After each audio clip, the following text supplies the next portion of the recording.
What's up, everybody? I'm Adam. You're watching Model Aviator, and we've got a brand new release for you today from HobbyKing.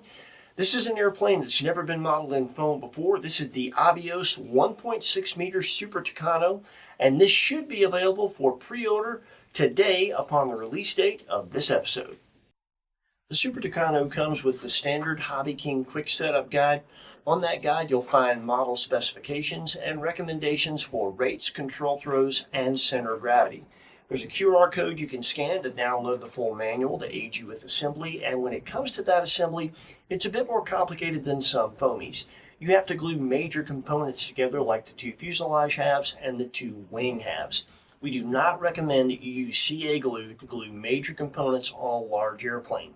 You want to use a good contact cement like E2000 or welder cement, or use a two-part epoxy. We use 15-minute epoxy to give ourselves a bit more time to work.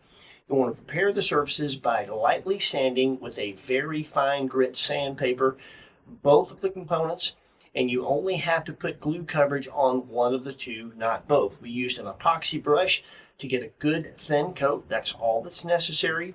And you want to be mindful that you don't get glue too close to the edge so that when you press the two components together, it doesn't seep out of the seam. And one other thing, this is a pre-production example of this airplane. So those of you with a sharp eye might notice some blemishes here and there. The production models won't have that. The part count is relatively low, and we chose to start by assembling our 5-bladed prop. The bolts and washers go on the front side or round part of the spinner back plate, and the lock nuts go on the back. Be sure and use a little bit of Loctite on those lock nuts. You want to be sure and balance this prop. Ours took a little piece of Scotch tape on the back side of 4 of the 5 blades, and it was perfectly balanced. Next, we glued the two halves of the fuse together. Obviously, you'll have to feed the extensions for your LEDs, rudder, and elevator through to the front part of the fuse. We sanded the inside of the front portion of the fuse and the outside of the rear portion. You can see here where we've got it nice and roughed up for a good glue joint. We brushed on our epoxy and carefully put the two halves together. Be mindful of those extensions. And we held the halves together until we knew the glue had cured enough to hold it on its own. The board has 3 prongs that are clearly marked for LED, elevator, and rudder, and the polarity is marked. You just plug those extensions in. Next, we glued the forward horizontal fin in place. Then we plugged in our elevator servo and brought the horizontal down into place and screwed it down with 2 screws. Next, you'll plug in your rudder, tuck the wire away, and install your rudder and tighten it down with 2 screws from underneath. Be mindful of a tab that is supposed to slip into a lower hinge point at the bottom of the fuse when you're installing the rudder. Make sure that goes in before you tighten it down. Next, we lightly sanded both wing halves to prepare them for glue. Make sure that your multi-plugs are plugged in properly on both wing halves. There's a solid aluminum V-brace that accounts for dihedral for the wing. You want to coat one side of that V-brace and install it into one wing half, and go ahead and put your epoxy on that wing half, and then also put epoxy on the other end of the aluminum V-brace. Bring the wing halves together. Be mindful of those multi-plug wires. Install your mounting brackets, and then screw the wing onto the fuselage with 4 wing bolts. Essentially, you're going to use the fuse as a jig to hold the wing halves together while your glue dries. The multi-plugs plug into the main board, right to right and left to left. Don't cross them. We scuffed the part of the ventral fins that would be glued into the fuse after a test fit with some light sandpaper, and then glued those in with CA glue. Same technique for the 2 antennas on the upper and lower part of the fuse, as well as the 2 antennas on the vertical. At this point, go ahead and install your receiver and install any push rods that aren't pre-installed from the factory, and center all your control surfaces. Once you've got that done, you can install your prop and spinner. The Super Tucano has a 63-inch wingspan. It's 64 inches long. Our example weighs 8 pounds, 10.6 ounces, ready to fly with a 6S 5000 pack. It has an HKing Sport 5052 525 kV motor, an Aerostar reverse-capable G2 100-amp ESC, and is intended for use with 6S 4000 to 6300 milliamp packs. This model is sold as a plug and fly, which means you choose the receiver and install it yourself. Any protocol is fine so long as it's a full range receiver. The airplane comes out of the box as a 6-channel airplane with a possible optional 7th channel. You have elevator, rudder with a steerable nose wheel, ailerons, flaps, retractable gear, throttle control, and you can use an extra channel to plug a spare signal wire in and incorporate thrust reverse if you'd like. The Super Tucano has a lot of scale fidelity. The outline appears to be reasonably accurate. It's in a scale paint scheme from the Philippine Air Force. And there's a lot of nice touches and details everywhere on the airplane. Panel lines, NACA ducts, vents, ventral fins, antennas in all the right places. And the LED set is really nice. You have wingtip navigation, landing, a strobe, and a light right here under this vent. I'm not sure what that's about, but I will say it looks wicked cool in the air going by. The landing gear is CNC machined aluminum, and the oleos are designed much like the oleos on the actual Super Tucano, and the springs are light, so they're actually useful. And for those of you that care, I know a lot of you do, this one comes with soft tires. The propeller and spinner are very scale looking and appear to be very close to the correct size. It might be just a hair undersized, but it is closer than a lot of warbirds you buy. And there's a lot of cockpit detail, 2 pilot figures, some instrument panel stickers, and a little HUD and gun sight feature there. You press on this antenna and you can remove a convenient top loader. It is cavernous. There's plenty of room to work on your electronics in the back, and plenty of room in the battery bay for even our largest pack, which is a 7,000 6L Spectrum. And the wing is big enough to handle the extra weight. And of course, you've got the reverse thrust if you'd like to incorporate that, and the flaps add to the realism, and the retracts actually go up. They retract and extend at the correct rate when I compared it to footage of the actual plane. When it comes to the setup, the quick setup guide is a great place to start. Anywhere in this range should get you through to a successful maiden, and you can fine-tune the setup to your preferences just like we did. Now, one thing I've been told from the folks at HobbyKing is that some of the first production models that come off the line are going to have ESCs that were mistakenly programmed with the thrust reverse off rather than on, but all is not lost. Each airplane is going to come with an ESC instruction manual. You go in that manual, and the first programming option is thrust reverse. It will show you how to simply use gimbal movements with your transmitter to go into program mode and turn the thrust reverse on. So if your thrust reverse is not working, do that and you'll be good to go. When it comes to receiver of choice, we fly Spectrum, so we put an AR631 in the Super Tucano. That is an AS3X safe capable receiver. We did not incorporate safe. We did, however, set the airframe up without AS3X, with no stabilization, got it fine-tuned in and of itself, and then we brought some gains in and put AS3X on a switch and tuned that to the airframe. That way we can tell you how the airplane flies both with and without a stabilizer in our final thoughts after the flying. And the flying is next. First, you're going to see our setup info page, so you can check that out. If you'd like to set your Super Tucano up the same way we did, you can. And then we'll get to the flying, enjoy that, and we'll see you back here for our final thoughts.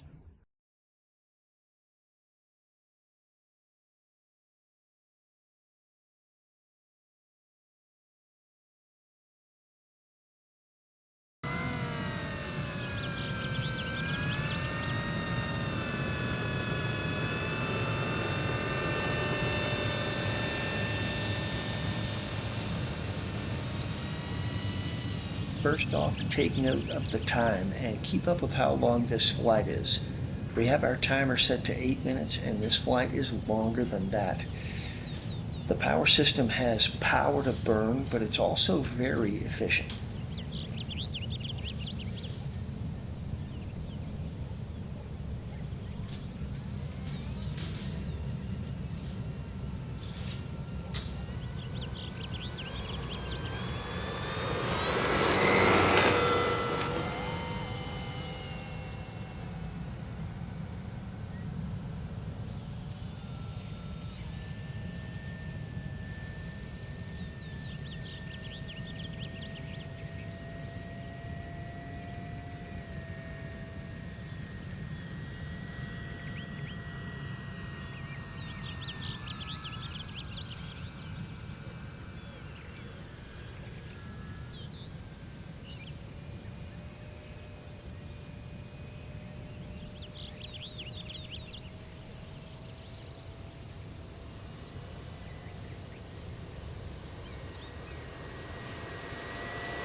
The Super Tucano is very smooth and precise.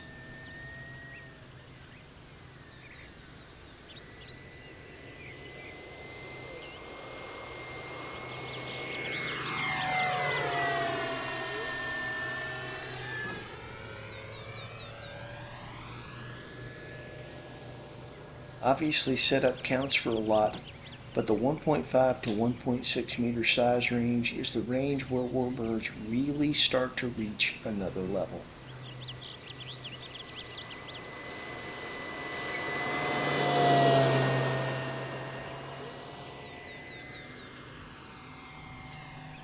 As warbirds increase in size, presence, precision, and flyability increase, and that increases the realism. They simply make it easier to make your model look like the full-scale counterpart.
There's so much power and climb rate on tap.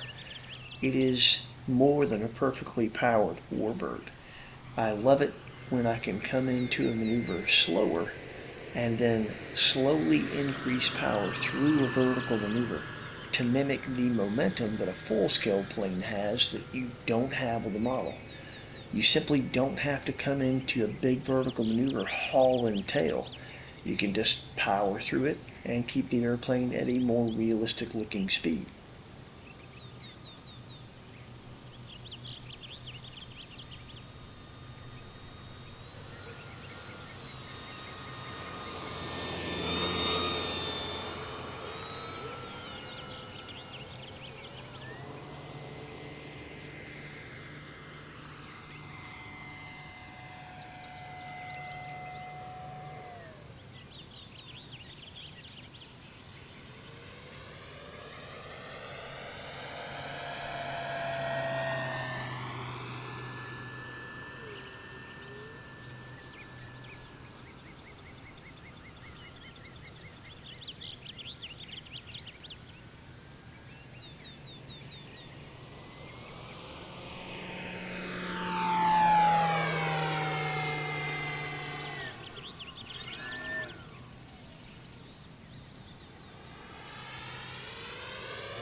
Here we're going to do a couple of power off 1G stalls for you. This one is clean.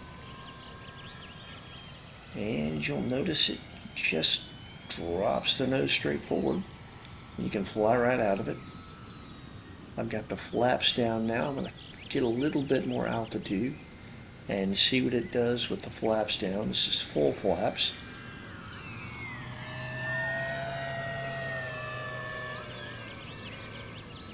And 1G dirty stall, or at least full flaps, and it ever so slightly drops the left wing. You neutralize the controls, flies right out of it.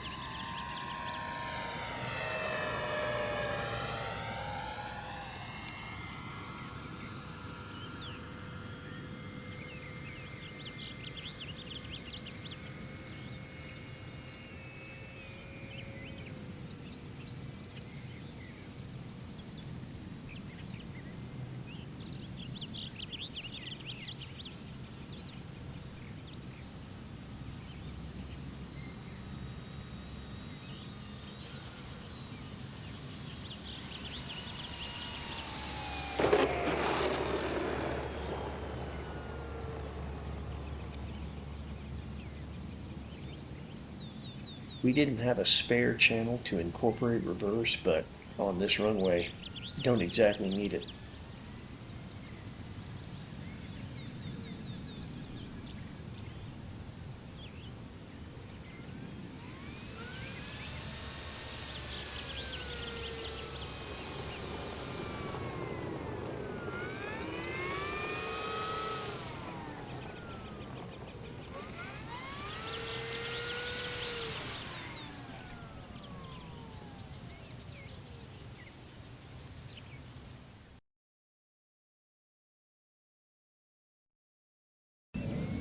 Here we're just going to give it the beans.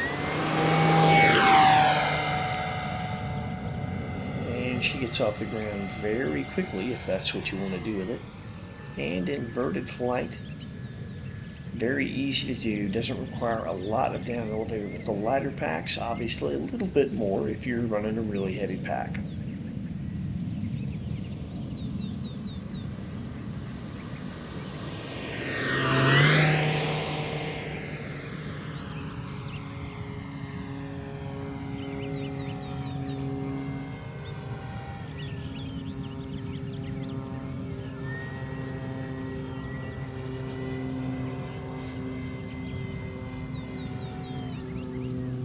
Outside loops are no problem, and we're going to take a break here for a quick knife edge.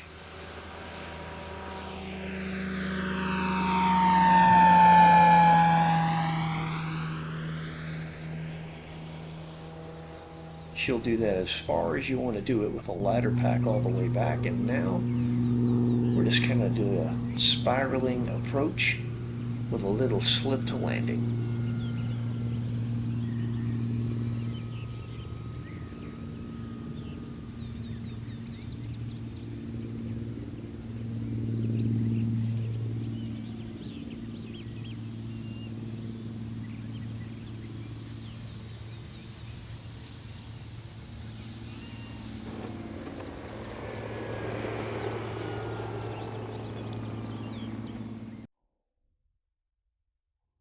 I'm impressed. If you couldn't tell I was enjoying myself by the way this airplane flew, you're on something. Listen, we flew this airplane on Spectrum 6L 5000s, HRB 6000s, and Spectrum 7000s. And it's big enough, it's got enough wing area, it just didn't care. For the type of flying I like to do, it did well with even the heaviest pack, and this power system is really something else. 5-bladed propanol is incredibly efficient and powerful. The speed is good without being overly quick, but the climb rate is really something. I've got a collection of 1.6 warbirds. Some of you have seen my Spitfire and my Corsair.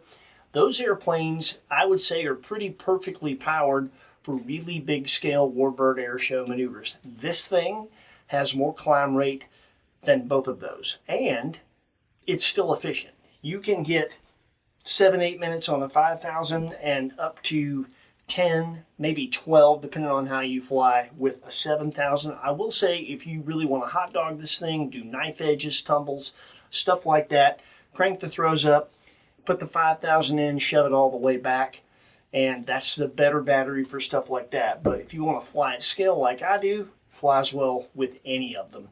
and the power and the duration is just, I am so impressed. Now, when it comes to stabilizer, no stabilizer, the airplane flew fine without a stabilizer.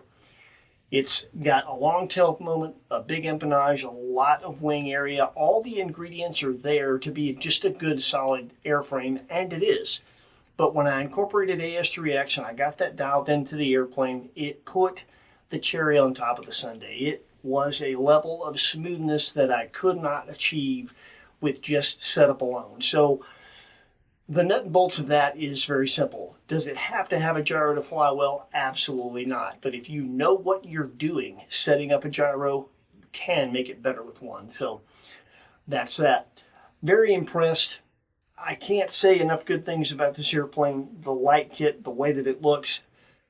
I am really pleased to have this as a new member of our 1.6 meter warbird collection. This thing is something else, and we're glad to have it in our hangar. If you'd like to add one to your hangar, we'll put a link in the description where you can do that. When you go through those links, it helps support our channel. When you do that, we appreciate it. Thank you. That is it for us. It is truly a Super Tucano. Take care of yourselves. Happy flying. We'll see you next week with something cool with wings.